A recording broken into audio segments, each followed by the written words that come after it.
सात संगत जी, बड़े प्यार से कहना धन निरंकार जी। संतो, आज मैं आपको कुत्ते को रोटी खिलाने के 8 फायदे बताऊंगा। यह फायदा हमारे शास्त्रों में लिखे गए हैं। स्वः परमात्मा ने कुत्ते को रोटी खिलाने के वह फायदे बताए हैं। यह मैं अपने दिल से, अपने मन से नहीं कह रहा, यह हमारे शास्त्रों में वर्णित है। इस फायदे को मैं आपको अंत में बताऊंगा, लेकिन उससे पहले मैं आपको कुछ सुनाना चाहता हूँ। संतो, आज की कहानी आपको सोचने पर मजबूर कर देगी। अक्सर हम कई मौके पर कुत्ते का नाम लेकर मिसाल दिया करते हैं, लेकिन किसी को गाली देते हैं तो कुत्ते का नाम जुबान पर आता है। गाली आदमी को देते हैं, पर नाम कुत्ते का बदनाम होता है।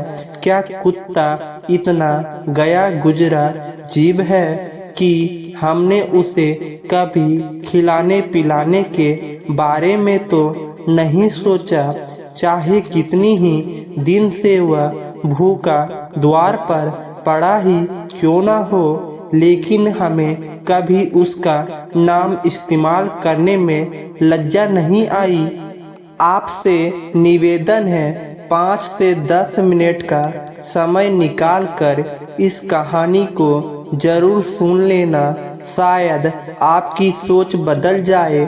संतो, एक गांव में सुरेश नाम का लड़का रहता था। वह बहुत परेशान था। वह बस यही सोचता रहता कि मैंने पिछले जन्म में ऐसा क्या पाप किया था जो मुझे अभी भुगतना पड़ रहा है। एक दिन उसे पता चला कि गांव से कुछ दूर एक महात्मा रहते हैं जो सबकी समस्या सुनते हैं। अगले दिन सुरेश उस महात्मा से मिलने के लिए निकल गया। वह पहुंचकर सुरेश ने देखा कि महात्मा अपने आश्रम में कुछ लोगों को उपदेश दे रहे थे। तभी सुरेश ने महात्मा को प्रणाम किया और कहा, गुरुदेव, मेरे मन में एक प्रश्न उठा है। महात्मा ने बोला, भक्त, निसंकोच होकर पूछो, आपके मन में वह कौन सा प्रश्न उठ रहा है। तब सुरेश ने कहा, गुरुदेव, मैं यह जानना चाहता हूँ कि कुत्ते को एक टुकड़ा रोटी खिलाने से मनुष्य को कौन सा फल मिलता है। तभी महात्मा ने बताया, अगर कुत्ते को रोटी खिलाने के 8 फायदे जान जाओ तो कभी दुखी नहीं होगे। भक्त, कुत्ते को एक टुकड़ा रोटी खिलाने से मनुष्य को 8 फायदे होते हैं, तथा जो भी मनुष्य इन फायदों के बारे में जान जाता है उसका जीवन धन्य हो जाता है और उसका जीवन में कभी दुखों का सामना नहीं करना पड़ता है। जो भी मनुष्य पृथ्वी लोक पर कुत्ते को एक टुकड़ा रोटी खिलाता है उसे 8 फायदे होते हैं और वह जीवन भर सुखी रहता है और उसे मृत्यु के बाद मोक्ष की प्राप्ति होती है। महात्मा ने कहा, भक्त, तुम्हें एक कहानी सुनाता हूँ, ध्यान से सुनना, फिर तुम्हें सब पता चल जाएगा। एक समय की बात है, एक काले रंग का कुत्ता था। वह बहुत ही लाचार था और भूखा प्यासा था। वह गांव में सभी के घर घर जाता था, परंतु उसे कोई भी व्यक्ति रोटी का एक टुकड़ा भी नहीं देता था। वह भूख के मारे इधर उधर घूमता रहता, एक दिन वह गांव के बाहर नदी के किनारे एक ऋषि के आश्रम पर पहुंच गया और ऋषि से कहने लगा, हे मुनिवर, मुझे लगता है आप बहुत ही विद्वान तथा ज्ञानी हैं, इसलिए मैं भूखा प्यासा आपके पास आया हूँ। कृपया करके आप मुझे एक टुकड़ा रोटी का दे दीजिए, जिसे मैं खाकर अपनी भूख को शांत कर लूं। तभी वह ऋषि कहते हैं, हे स्व, क्या तुम्हें गांव में एक टुकड़ा रोटी का किसी ने नहीं दिया, जिसे तुम खाकर अपनी भूख मिटा सको। वह कुत्ता ऋषि से कहता है, हे मुनिवर, मैं आपको क्या बताऊं, आप मेरी बातों पर विश्वास नहीं करोगे।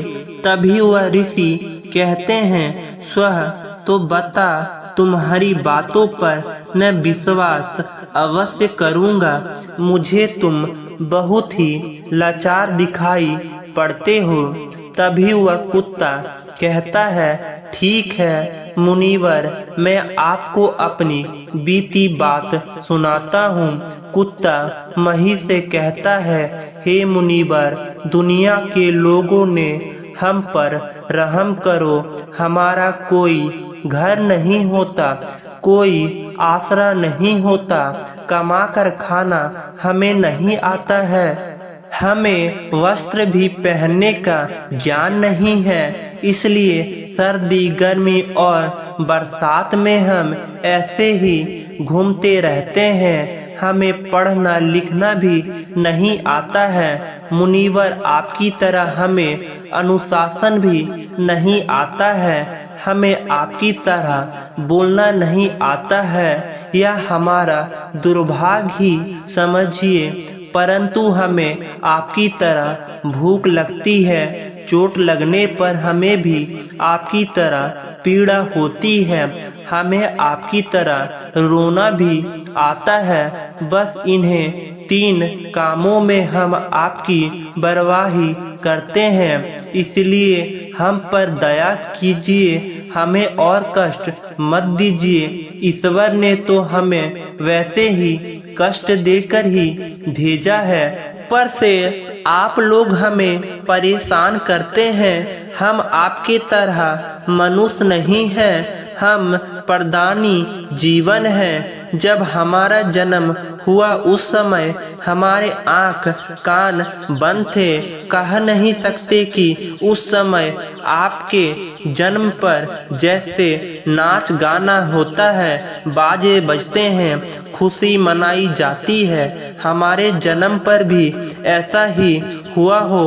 हमारे जन्म पर किसी ने खुशी मनाई होगी। हम जिस बिछोने पर थे वह रुई का नरम तो था, शायद बिल्कुल नहीं लगती थी। मैं मन में सोच रहा था कि किसी बड़े घर में पैदा हुआ हूँ, लेकिन जब हमारी आँख खुली तो मैंने देखा कि हमारी माँ, जिसे आप लोग कुतिया बोलते हो, वह अपने 5 बच्चों को छाती से चिपका कर एक राह के ढेर में पड़ी थी। हम 5 भाई थे, बाकी 4 भाई तो लाल और भूरे के थे, मैं अकेला ही काले रंग का था। सबसे छोटा मैं ही था, इसलिए कमजोर था। हमारी माँ हम लोगों के पास कम ही आती थी, क्योंकि उसे भी अपने भोजन की व्यवस्था करनी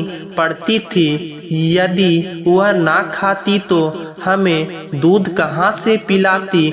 उस एक माँ पर हम 5 भाई निर्भर थे।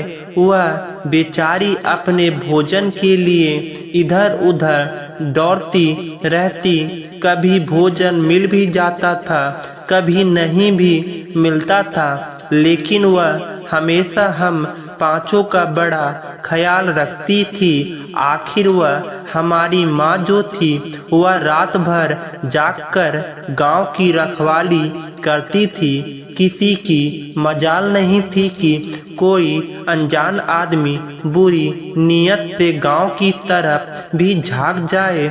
दूसरे गांव के कुत्ते भी हमारी माँ के डर से गांव में नहीं आते थे।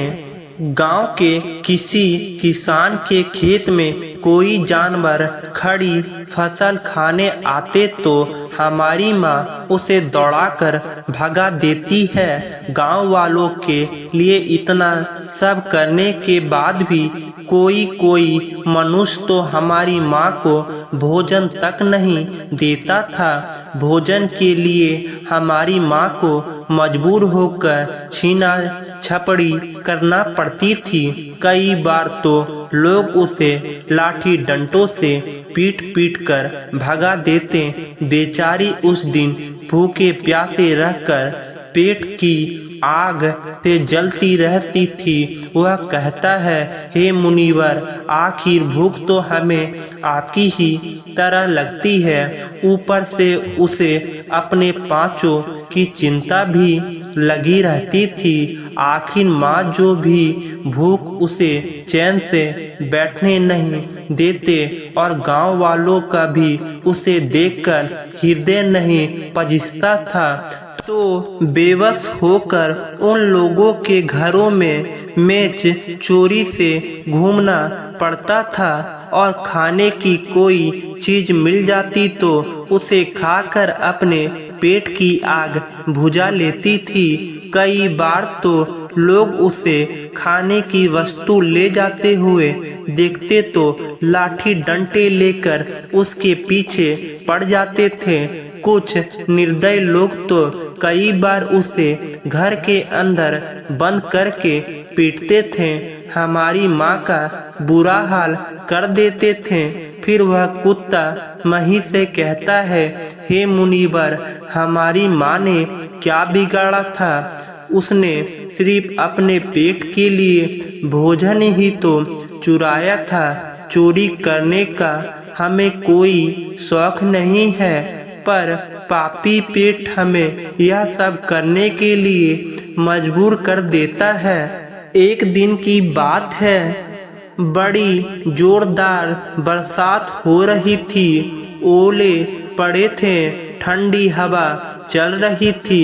उस ठंड में ठिठुर कर हमारे 3 भाई मर गए। उस दिन हमारी माँ बहुत रोए थे, लेकिन मनुष्य हमारी पीड़ा को नहीं समझा। क्योंकि उसके बच्चे थोड़ी ही मरे थे। फिर वह कुत्ता कहता है, हे मुनिवर, अब हम सिर्फ 2 भाई रह गए थे। हमारी माँ हम दोनों के अच्छे से देखभाल करने लगी। फिर एक दिन उसी गांव में एक सेठ के घर पर दावत चल रही थी और अनेक प्रकार की मिठाई बनी थी। सेठ जी के घर पर काफी मेहमान आए हुए थे। हमारी माँ कुछ खाने की तलाश में बार बार उधर जाती थी, लेकिन लोग उसे दुत्कार कर उसे भगा देते। किसी को उस पर इतना भी तरस नहीं आया कि एक रोटी उस बेचारी को खाने को फेंक दे। एक रोटी उसे उनका क्या बिगड़ जाता? भला मेरी माँ बार बार जाती और वहीं खड़ी खड़ी देखती रहती। सेठ जी के आंगन में दावत खाने का सिलसिला चालू हुआ। भोजन परोसा जाने लगा। मेरी माँ भी वहीं जाकर पूछ हिलाने लगी। खाना परोसने वाला आदमी जब किसी का काम से भीतर गया तो मेरी माँ दाबे पांव रोटी लेने को चल पड़ी थी। फिर दूसरे आदमी ने मेरी माँ को जाते हुए देख लिया तो चारों ओर से लोग चिल्ला चिल्ला कर उसके तरफ भागे। मेरी माँ उनकी चीख सुनकर घबरा गई। तो 2 दिन आदमी लाठी डंटे उसके पीछे पड़ बेईमानी से दौड़े। मेरी माँ वहाँ से घबराकर भागने लगी, परंतु उसे वहाँ निकलने का कोई रास्ता नहीं मिला, क्योंकि सामने से लोग लाठी डंडे लेकर आ रहे थे। तभी मेरी माँ वहाँ पर जो लोग भोजन कर रहे थे उनको लांग कर निकल गई। अब आगे वह कुत्ता कहता है, हे मुनिवर, मेरी माँ अपने निकलने पर इतनी हैरान थी जितनी कि उन लोगों को देखकर वह थी जो वह पर दावत खा रहे थे। वह सब उठकर खड़े हो गए। उन्होंने भोजन करना छोड़ दिया और कहने लगे कि कुत्तिया की लांग जाने के कारण भोजन भ्रष्ट हो गया है। सब एक दूसरे से विचार विमर्श करने लगे कि अब क्या किया जाए, खाना तो सब खराब हो गया है। फिर सेठ जी फूट फूट कर रोने लगे। कुछ लोग तो यह भी कह रहे थे कि भाई, कुत्ते के लांग जाने से भोजन खराब थोड़ी हो जाता है, उसने खाने में या पत्तलों में मुंह थोड़ी डाला है, ऊपर से लांग कर ही तो गई है। पर कहने लगे, शहरों में तो लोग कुत्ते को पाल कर घर के अंदर सुलाते भी हैं और खिलाते भी हैं, तो इसमें कोई बुरी बात नहीं है। अगर कुत्तिया लांग कर गई है तो भोजन खराब नहीं हुआ है। लेकिन उनमें से कुछ लोग बड़े घरों से ताल्लुक रखते थे, उन्होंने एक भी नहीं चलने दी। कह रहे थे कि भोजन तो भ्रष्ट हो गया है, यह हमारे खाने के लायक नहीं बचा है। आखिरकार उन्हीं की बात मानी गई। अब तो वह सारा भोजन गरीबों में बांट दिया गया। उस दिन तो मेरी माँ को खूब पेट भर के खाना मिला था। ऐसा सुख उसने जीवन में कभी नहीं पाया था। लेकिन वह सुख उसके लिए बड़ी मुसीबत बन गया। वह भोजन करके वापस पर आराम से लेटी थी। उसने में वह सेठ डंडा लेकर वहां पर आ पहुंचा और उसे बुरी तरह से पीटने लगा। उसे वह भागने का कोई अवसर नहीं मिला पाया। डंटों की चोट से वह बुरी तरह से चिल्लाने लगी। माँ का विलप सुनकर प्रत्यक्ष भी पिघल जाता है। प्यारे प्यारे साथ संगत जी, बड़े प्यार से कहिए, धन निरंकार जी।